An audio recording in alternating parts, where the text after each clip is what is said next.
সমস্ত অর্জন হাতছাড়া, মরা গেছে, এখন এর কাছে কিচ্ছু নাই, হাত দুটা খালি না। দুনিয়ার মানুষের মতো নিষ্ঠুর কেউ নাই। আমার যুক্তিতে বলে, যদি ওলামায়ে কেরাম ফতোয়া দিবে ভিন্নটা, কিন্তু আমি যুক্তিতে বলি দুনিয়ার মানুষের মতো নিষ্ঠুর নাই।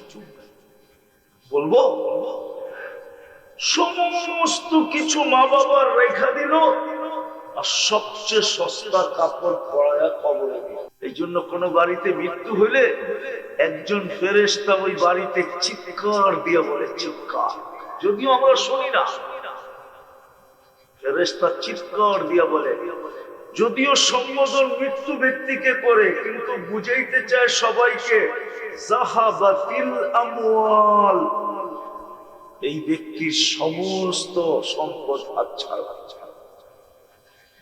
তুই আমার এই একটু পানিটা দিয়া বল, আমি জান্নাতটা নিজের নামে লেখা। 30 দিন তো খোলাইতে হতো না, একদিন খোলাই দিতে হলে। মানুষ হলি মানুষ, মানুষ হওয়া ব্যতীত আল্লাহর কাছে আমাদের মূল্য হবে না। আর আল্লাহ মূল্য দিবে কি দিয়া জানেন? ওটাই বলতেছিলাম, আল্লাহ মূল্যায়ন করতে চান না। কি দিয়া? কি দিয়া? কি দিয়া? হায় হায় হায়! এই জন্যই তো কোরআন প্রশংসা করছে, ফালিয়াতানাফাসিল মুতানাফিসুন। কোরআন বলতেছে তোমরাই যোগ্য, সারাদিন জান্নাতের জন্য দৌড়াইতেছে। আল্লাহ রাসূলও বলছিলেন, উসলুবিল জান্নাতা জাহদাকা। ও আমার উম্মত, যদি জানটা দিয়েও হয় তো জান্নাত নিয়ে নে। আমি চোখে দেখাই সব, আমি চোখে দেখাই সব। চোখে দেখে নাই? কখন দেখছে? মেরাজের রাতে না? আয়েশা বলছে, উম্মত জানটা দিয়া হলো নিয়ে নে। জান্নাত দিয়ে আল্লাহ মূল্যায়ন করেন, মূল্য পরিশোধ করবেন জান্নাত দিয়া। চিনেন জান্নাত? চিনে না তো জান্নাত? আমার সমাজ তো জান্নাত ছিল না। হায় দোষ আমাদেরও, আমরা জান্নাতকে তুলে ধরতে পারি না। ফুটায় তুলতে পারলে এখনো যুবক আছে, আলহামদুলিল্লাহ আছে, কিছু যুবক পাওয়া যায় যে দেখলে মুস্কি মুস্কি হাসে। যদি জিজ্ঞাসা হাসিস কেন, তো বলে জান্নাতের জন্য সারাদিন দৌড়াইতেছি, হাসবো না তো করবো। এখনো সমাজে কিছু যুবক আছে যাকে দেখলে দেখি মুস্কি মুস্কি হাসে, জিজ্ঞাসা করলে হাসস কেন, যে সারাদিন জান্নাতের জন্য দৌড়াই, হাসবো না তো করবো। ও হাসে, হাসে, এরও হাসতো, জান্নাত তো ছিল।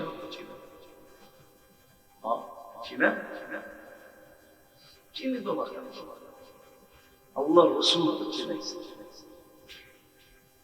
হায় হায়, দেখি আজকে চিনানো যায় কিনা দুই একজনকে। চিনতে রাজি, জান্নাত চিনতে রাজি ইনশাআল্লাহ। খালি চিনলে হবে না, তারপরেরটা যেটা বলবো ওইটাও করতে হবে। পারবেন? হায় হায়, আল্লাহ রাসূল বলছে, উতলুবিল জান্নাতা জাহদাকা। জান্নাত তো অল্প কয়েকদিনের জন্য না, দুনিয়ার মতো সিস্টেম না যে মউত আসতে দেরি, সব শেষ হয়ে যেতে হবে, দেরি হবে না।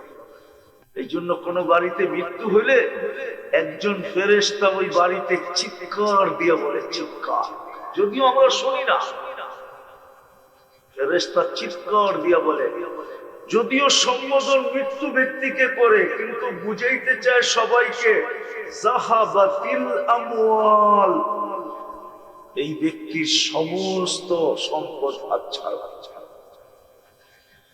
সমস্ত অর্জন হাতছাড়া, মরা গেছে, এখন এর কাছে কিচ্ছু নাই, হাত দুটা খালি না।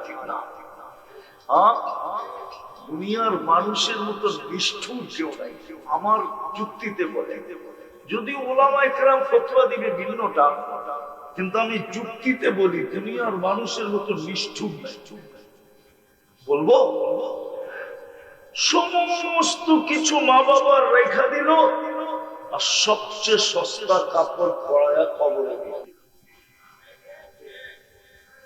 এটা কি নিষ্ঠুরতার পরিচয় না?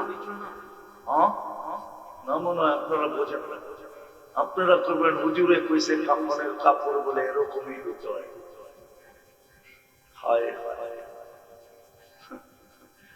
দুনিয়ার মানুষ কত বড় নিষ্ঠুর, সব রেখা দিল আর সবচেয়ে সস্তা কাপড় কাচায় মা বাবাকে কবরে দিল। ঠিক না? এই জন্য ফেরেশতা বলে যাহাবাতিল আমওয়াল, এই ব্যক্তির সব অর্জন আচ্ছা। বাকিয়াতিল আমাল, শুধু আমল এর সাথে ইন কানা খায়রা ফাখায়রা, যদি ভালো হয় তাহলে ভালো হবে। কেমন ভালো? আমি একটা দেখাইতেছি কিতাবের কিতাব। গাজীপুরে কথা বলতেও আবার অনেক সতর্কতার সাথে বলতে হয় না। গাজীপুর না, কি কি গাজীপুর, গাজীপুর, এই জন্য খুব হুঁশিয়ারের সাথে কথা বলতেছে। একটা দেখাইতেছি, ভালো হলে কেমন ভালো আমি লিখি নাই, আমার বিরুদ্ধে লেখা কোনো লাভ নাই। আমি তো আসলাফের থেকে যা পাইছি তাই বলতেছি, আমার বিরুদ্ধে লেখা কোনো লাভ। জালালউদ্দিন সুয়ুতি লিখছে, আপনি আমার বিরুদ্ধে লেখা লাভ নাই। আমার বিরুদ্ধে লিখবেন না যে জালালউদ্দিন সুয়ুতির বিরুদ্ধে লিখবেন রহমতুল্লাহ আলাইহি।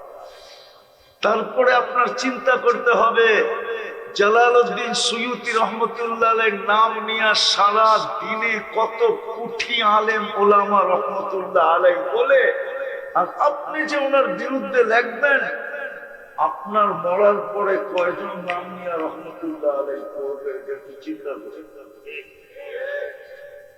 উনি লিখছে ভালো হইলে কিরকম ভালো, উনি লিখছে ভালো হইলে কিরকম ভালো, কবর পর্যন্ত এই লোকটাকে কে স্যালুট দিবে? কে দিবে? কবর স্যালুট দিবে।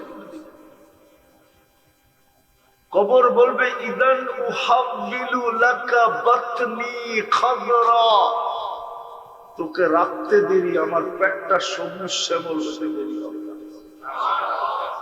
ওয়া ইউহাব্বিল জিসমাকা নূরা, তোর শরীরটা আলোকিত হতে দেরি হবে না। ওয়া ইয়াসআদ রূহুকা ইলাল্লাহ, তোর রূহ আল্লাহর সান্নিধ্যে চলে যাবে। তারাল জান্নাতা গুদুম্মান ওয়া আশিয়া, তুই সকালে জান্নাত দেখবি, স্বাদ মুখের থেকে যাইতে না যাইতে আবার বিকালে, বিকালেরটা স্বাদ মুখের থেকে চোখের থেকে যাইতে না যাইতে আবার সকালে দেখবি। হাত্তা ইলা ইয়াউমিল কিয়ামা, কিয়ামতের সকাল পর্যন্ত এইভাবে চলতে থাকবে। আরে বুঝলেন তো? যেটা বুঝাইতেছিলাম, জান্নাত আল্লাহ মূল্য দিবে জান্নাত, যার মাটি হলো মুস্ক। কি মুস্কই তো ছিল, তাইলে যদি ছিল গাছ হবে জাফরান, বিল্ডিং হবে এক ইট সোনার এক ইট রূপার। একটা বিল্ডিং হবে না। দুনিয়া তো এত উন্নত সোসাইটি নাই, জান্নাতে জান্নাতীর এত অগণিত সোসাইটির মালিক। সোসাইটি বোঝেন না? হুজুরের society Uttara society, Baridhara, Dhanmondi, Gulshan, Banani, Minto road, মন্ত্রীপাড়া, এরকম দুনিয়ায় যত সোসাইটি আছে এর চেয়ে কোটি গুণ বেশি সোসাইটি। হায় হায়, একটা দেখাবো।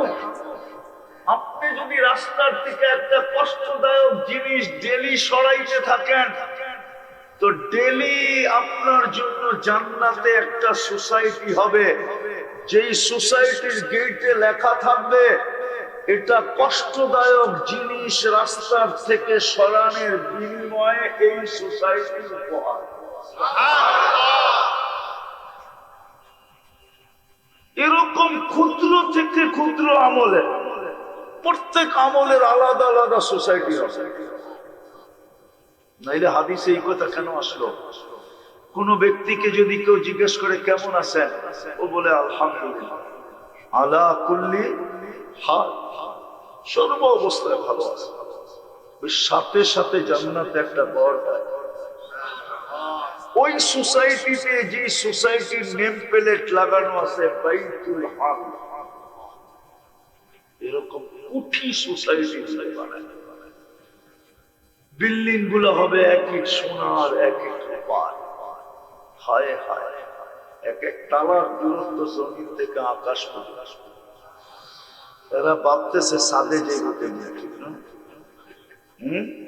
সুপার লিফট লাগানো আছে, সুপার এক্সেলেটার আছে, চোখের পলকে সাদে নিয়ে নামায়। ছোট ছোট বাড়ি না, ১.৫ কাঠা, ২ কাঠা, ৩ কাঠা, ৫ কাঠা, ১০ কাঠা, ১ বিঘা, ১ একরের বাড়ি না। সবচেয়ে ছোট রাজত্ব দিবে এই দুনিয়ার ১০ গুণ সমান। আমি বাড়ি বললাম, আল্লাহ বাড়ি বলে না। আল্লাহ তো বলে বাড়ি রূপে দিব না, রাজত্ব রূপে দিব। মুলকান মুলকান কাবিল, রাজত্ব।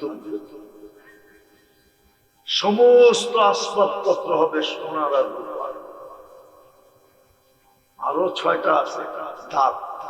শুধু সোনার উপর হবে না, সমস্ত আসবাবপত্র হবে সোনা রূপার, অথবা সোনার, অথবা এর চেয়ে দামি জবরদস্ত, এর চেয়ে দামি জমরদস্ত, এর চেয়ে দামি ইয়াকুত, এর চেয়ে দামি মারজান, এর চেয়ে দামি মুক্তা, এর চেয়ে দামি টপ টু টপ হীরা। সমস্ত আসবাবপত্র হীরা। এই ৮ প্রকার দিয়ে আসবাবপত্র। কেননা জান্নাতে কোন কাঠ, লোহা, লক্কর, স্টিল ফিস্টিল নাই। জান্নাতে তো ফলও ধরবে সোনার গাছে। কিসের গাছে? কিসের? অনেকে বলে সোনার গাছে ফল ধরবে কি করে, ঠিক না? তাহলে আমার যুক্তি দিয়ে বুঝান, কাঠের গাছে ফল ধরে কি করে? ফল দিয়েও তো কাঠ হওয়া দরকার ছিল, ঠিক না? গাছটা কিসের? ধরতেছে না। শুরু হয়ে গেছে কিসের সিজন? গাজীপুরের কাঁঠালের সিজন শুরু হয়ে গেছে, ঠিক না? হ্যাঁ, কি কোন গাছে? কি কাঠের গাছে যদি কাঁঠাল ধরতে পারে, বাংলাদেশের জাতীয় ফল, ঠিক না? কি কি আমি পাঙ্গাস বলতেছি না, বাংলাদেশের জাতীয় ফল কি ধরছে কোথায়? কাঠের গাছে যদি জাতীয় ফল ধরতে পারে, তাহলে সোনার গাছে জান্নাতে ফল ধরবে সোনার গাছে, জান্নাতে ফুল ধরবে সোনার লতায়।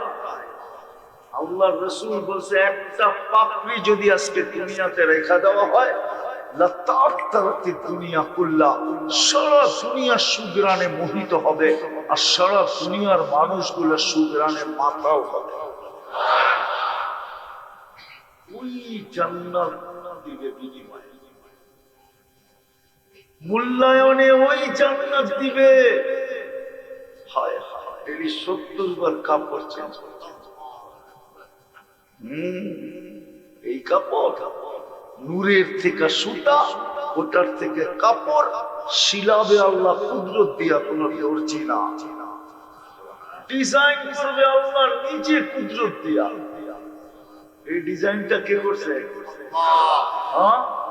আরে নিজের গালে আঙ্গুল দিয়া দেখান না, এই ডিজাইনটা কে করছে? আমার কাপড়ের ডিজাইনও আল্লাহ। ডেইলি নতুন নতুন ডিজাইন, প্রতিদিন সকালে ৭০ সেট পাঠায়। জান্নাতে কোনো ওয়াশিং মেশিন নেই যে ময়লা হয়ে গেলে আপনি ওয়াশিং মেশিনে ধুয়া পড়বেন, কোনো ওয়াশিং মেশিন। ভাঁজ ভাঙতে দেরি, চেঞ্জ হতে দেরি হবে না, অটো চেঞ্জ হবে। আল্লাহ কুদরত দিয়া পড়ায়া দিবে, কুদরত দিয়া খোলায়া দিবে, খুলতেও হবে না, পড়তেও হবে না, শুধু খালি দেখবে বাজ ভাঙা গেছে, খুলে যাবে, আরেকটা নতুন লেগে যাবে। এটা অসম্ভব। প্রমাণ দিব, দুবাইতে মেশিন আছে, মাথা ঢুকায় দিবে, বাইর করবেন, চুল কাটা হয়ে যাবে। সৌদি আরবে মেশিন আছে, পাও ঢুকায় দিবেন, টান দিবেন, জুতা পড়া বেরিয়ে যাবে। দুনিয়ার মানুষ যদি পারে তো আল্লাহ পারে না? যে এক ফোঁটা পানি দিয়ে এত সুন্দর বানাইছে, যেটার লেগা যুবকরা সারা বছরই, প্রত্যেক বছরই ফুলও দেয়,